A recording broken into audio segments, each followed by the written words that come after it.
ஒரு உரிமை போராட்டத்தை முன்னெடுக்க வேண்டிய கட்டாயத்திற்கு தள்ளப்பட்டிருக்கிறோம்ட்டெல்லாம் தமிழ்நாட்டினுடைய முதலமைச்சர் பேசிட்டு இருக்காரு. நம்முடைய தலைக்கு மேலே கத்தி தொங்கிட்டு இருக்கு அப்படின்ட்டுலாம் சொன்னார். நீங்களும் அதை தொடக்கத்தில் நீங்கள் குறிப்பிட்டீங்க.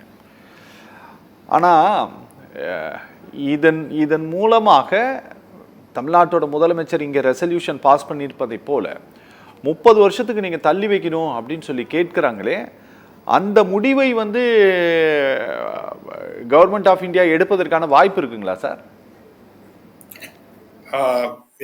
நான் பதில் சொல்றேன். நீங்க கேட்ட கேள்விக்கு பதில் சொல்றதுக்கு முன்னாடி என்னுடைய இனிய நண்பன் மரியாதைக்குரிய திரு செல்வம் அவர்கள் இது எங்கேயாவது இந்த மாதிரிலாம் ஏற போறது அப்படின்னு டீலிமிட்டேஷன் அப்படிங்கிறத பத்தி சொன்னதுக்கு நண்பர் இப்ராஹிம் அவர்கள் ரொம்ப தெளிவாக சொன்னார். 2026 it is constitutional requirement. Constitution படி 2026 கட்டாயமாக டீலிமிட்டேஷன் செஞ்சாகணும். Unless the constitution is amended appropriately. இது இப்ப இல்லைங்கிற மாதிரி. ஆகவே திரு செல்வம் அவர்களுக்கு இந்த கான்ஸ்டிடியூஷன் ப்ரொவிஷனை கொஞ்சம் தயவுசெய்து, அவருமே லாயர் தான், அதனால அவரை தயவுசெய்து கொஞ்சம் ஞாபகப்படுத்தி பார்க்க சொல்லுங்க. ரெண்டாவது, 2023 தெலுங்கானா பரப்புரையில திரு மோடி அவர்களே பேசினார், டீலிமிட்டேஷன் இருக்கு, அப்ப யாருக்கு அதிகமாக அடிபடும் அப்படின்னு சொன்னா தென் மாநிலங்களுக்கு அடிபடும். அதற்கு காரணமே இந்த மாதிரி ஒரு சட்டத்தை கான்ஸ்டிடியூஷன்ல கொண்டு வந்தது தான் காரணம், அது காங்கிரஸ்காரன் தான் காரணம் அப்படின்னு சொல்லிட்டு டிஃப்ளெக்ட் பண்ணிட்டு போயிட்டு இருந்தார். அதான் அவர் வெளிப்படையாக சொல்லிட்டார், அது டெஃபினட்டா குறைய போறது சவுத் இந்தியன் ஸ்டேட்ஸுக்கு அப்படிங்கிறத 2023 பரப்புரையில சொன்னார். திரு அமித்ஷா சொல்ற பேச்செல்லாம் நம்ப முடியாது.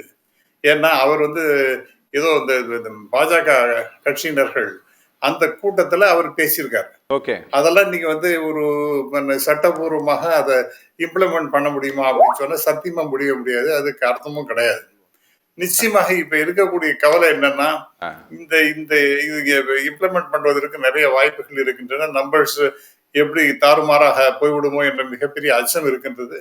ஆகவே மற்ற மாநிலங்கள் இருக்கக்கூடிய அவர்களை சேர்த்துக்கொண்டு நாம் செய்ய வேண்டியது என்பது நிச்சயமாக கடமை. அதுக்கு முடியுமா, மத்திய அரசு ஒத்துழைக்குமானா அவங்கள ஃபோர்ஸ் பண்ணி ஆகணும் சார், வேற வழியே கிடையாது. இதுக்கு அஜிடேஷனல் அப்ரோச் தான் கடைசியில முடியும். ஏன்னா 2026 தலைக்கு மேல தொங்கிட்டு இருக்கிற ஒரு கத்தி. ஆகவே அது சரி செய்ய வேண்டும் என்றால் இப்ப எல்லாரும், குறிப்பாக தென் மாநிலத்தை சேர்ந்தவர்கள் எல்லாருமே ஒன்றாக இணைந்து இந்த மாதிரி ஒரு காமன் ப்ராப்ளம், இதை எப்படி சரி செய்ய வேண்டும் அப்படிங்கிறதுக்கு அவர்கள் எல்லாருமே கூட்டாக சேர்ந்தா டெஃபினட்டா என்ன மத்திய அரசு டெஃபினட்டா ஒத்துந்தான் ஆகணும். அதனால அவங்க என்ன கூடுவோம் குறைப்போம் அப்படிங்கிற மாதிரி. திரு அண்ணாமலை அவர்கள் யார் சார்? அவர் ஒரு கட்சி, தமிழ்நாட்டினுடைய கட்சியினுடைய ஒரு தலைவராக இருக்கிறார். அவரே சொல்லிவிட்டார், மரியாதைக்குரிய திரு அண்ணாமலை அவர்கள் சொல்லிவிட்டார்னா அதெல்லாம் எப்படி சார் ஏத்துக்க முடியும்?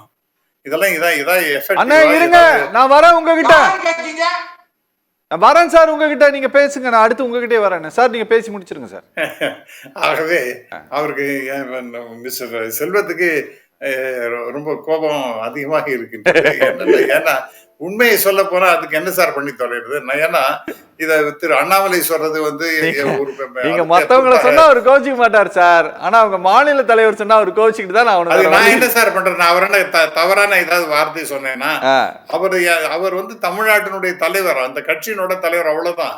அவரே சொல்லிவிட்டார்னு சொன்னா அதெல்லாம் யார் சார் எடுத்துப்பாங்க? அதே மாதிரி அமித்ஷா அவர்கள் கட்சி கூட்டத்துல ஏதாவது பேசினா அதெல்லாம் எப்படி சார் எடுத்துக்க முடியும்? டெஃபினட்டாக நம்ம பிரைம் மினிஸ்டரே பேசியது 2023. தயவுசெய்து அந்த பரப்புரையை பாருங்க.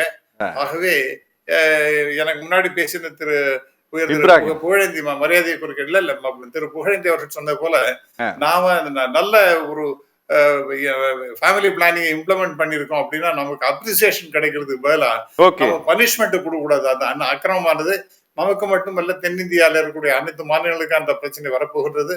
ஆகவே அனைவரும் சேர்ந்தால் அவங்கள பணிய வைக்க முடியும் என்பதுதான் என்னுடைய கருத்து. Okay sir, okay.